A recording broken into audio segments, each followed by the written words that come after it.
Well, hello, book break people. I'm Pam Mag. What am I doing here? This isn't my normal place.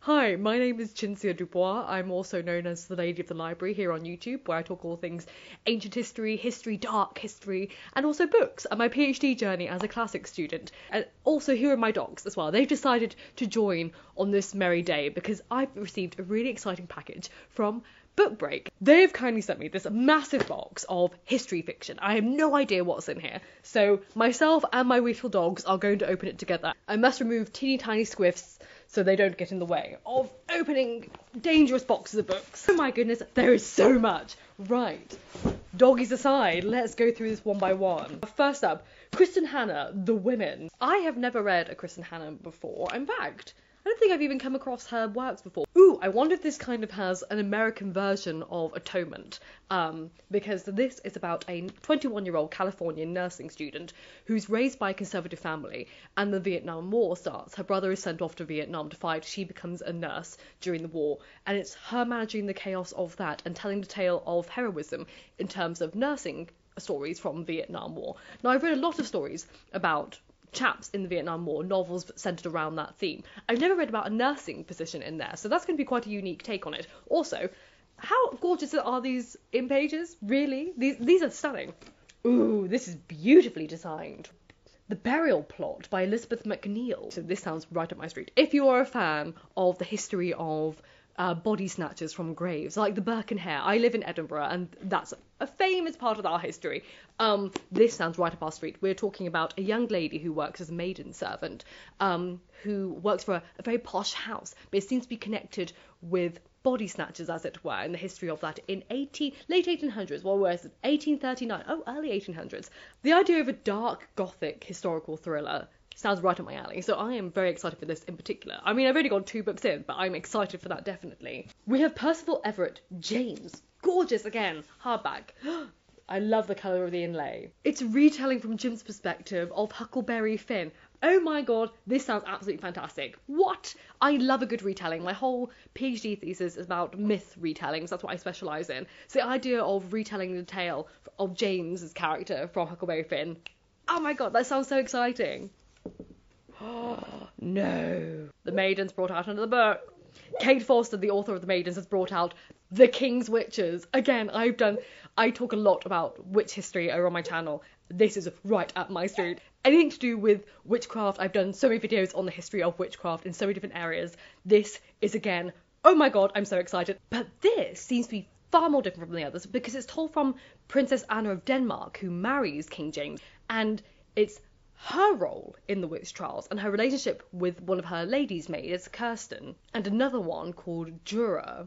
That's a whole unique take on it, and it's really nice to have a historical fiction based around the woman in the centre of it. Most seem to concentrate on King James anyway, so this is again a unique take. We will see. I love a good witchcraft story, and I do love a whole female's perspective. This is coming out in June later this year, and I mean, if you love The Maiden, we'll hopefully love this as well. Ooh, this one's a big boy. What is this? They Dream in Gold by Mai Senna. We're going back to America. Travelling from New York to Paris to Rio to Switzerland. We're talking about 2 musicians here who break new grounds. Travelling the world from the East Coast with their American jazz music. I don't think I've ever read a book about the history of American jazz. Not in fiction form. We have Manso, who is the musician, and Bonnie, a lost American girl with her own troubled past. When they're starting travelling the world together, clearly with Mansour's music, but Mansour goes missing and Bonnie is pregnant with their child and she sets out to find him. Her journey and their story will take the reader across the globe and into a world of sound as we chart the rocky course that led the stars colliding. That sounds really unique. Again, I'm not familiar with the music, history of music. What I love about the look of this book in particular is how it's laid out. We have 5 parts to this novel, which I really appreciate, but I feel like that kind of structure adds to, I don't know, the weight of a historical fiction. Why do I feel like this is going to be big? You know, when you come across a book and you're like, why do I get the impression this is going to take off? Even before you've read it. There's something about it that's giving me a vibe for 2024 when it comes out in August. I have been so excited to read this book.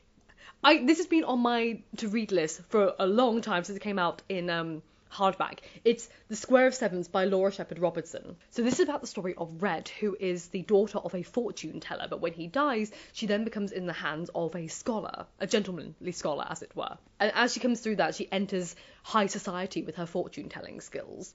But what Red doesn't know about is what happened to her mother, like how her mother died, what exactly happened there.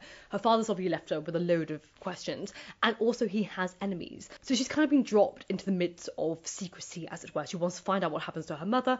She doesn't really know the full backstory to her father. She's in high society. It sounds fantastic. I've heard it's like a Dickensian thriller, as it were, and I love Dickens books anyway. Hello!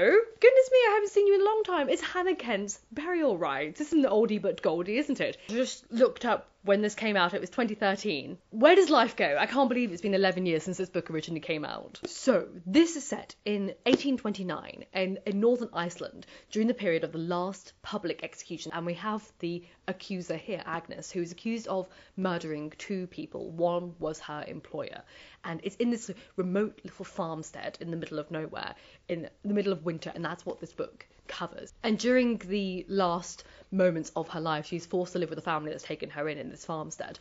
They're absolutely horrified to have this murderess in their midst, but things are not as they seem. It all comes out. It's really intense reading, and if I remember correctly from reading this very long ago now, Agnes sometimes talks to you it's very intimate. There are moments where the narrative switches in ways that create distance and then build distance with the reader. If I remember correctly, it's very well researched. So we have a strong foundation of historical research mixed with this really intense narrative that really draws you into the story. And yes, if you haven't read Burial Rites, it's about time now. You've had 11 years. Where have you been for the past 11 years? It's time to read it. We have another historical thriller here. I saw this online the other day and went, this sounds very exciting. It's Emma Flint's Uper Women. And it's set, if you love, post-World War, 1920s Britain, up your street right there. We have a setting that begins in 1923 London, and we have Beatrice, who is a 37-year-old typist. I'm not giving you any spoilers, this is the beginning of the book, it's on the blurb here. And she meets this wonderful man called Tom Ryan. He comes into her life, she feels a little bit, ooh, I my, but he's married. And naturally, as quick as that happens, Beatrice is found dead, murdered. Tom is obviously the first suspect, and he has a wife, Kate, and now she's in the situation of not knowing if her husband did this, if he had an affair with Beatrice, all that jazz. I love a thriller set in the 1920s. I'm really hoping it gives me the 1920s Gatsby vibe, because that's what I'm looking for. That's what I want when I read a book in this setting, Even though it's Britain, it's not as glamorous as, obviously, the Americans were in the 1920s, I still want to experience that feeling. So I'm really hoping it is. No, it's not new, is it? Wait, is this new? We have a new Colm Tobin. What? Long Island, how have I missed this? When did this come out? Is it coming out soon? It's a follow-on for Brooklyn. It's a follow-on for Brooklyn. Hold the phone, hold the press. How did I miss this not coming out? What? We have a follow-on from Brooklyn. It's the exact same characters. Colm reunites with his beloved characters from Brooklyn.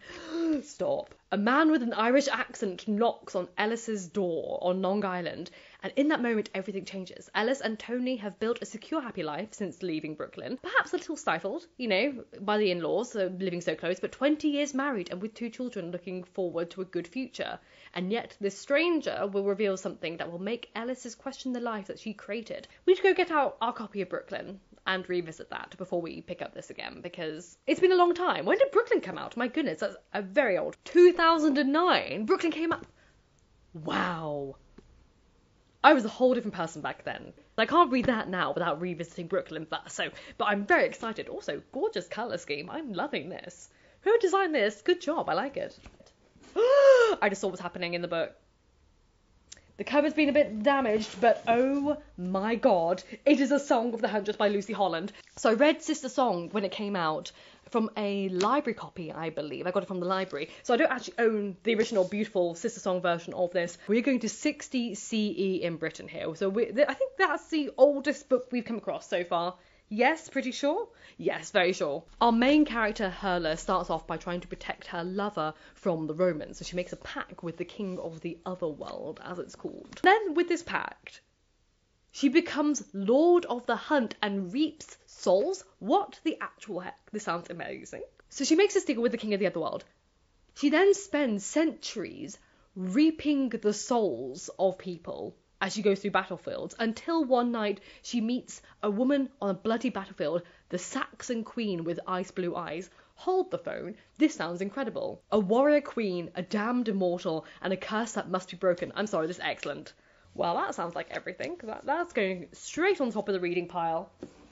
I just seen the next one. Oh my god, no! This has been on my wish list for so long. Ah! Sorry. It's Maud Horton's Curious Revenge. This sounds epic, by Lizzie Pook. Sorry, I love the surname Pook. Can we order a bit Pook? I would also have that. Oh my god, look at the end page. I love it. I love it so much. We have Constance Horton has gone missing, and her sister, Maud, is now left in charge of her apothecary. That setting alone is just absolutely everything.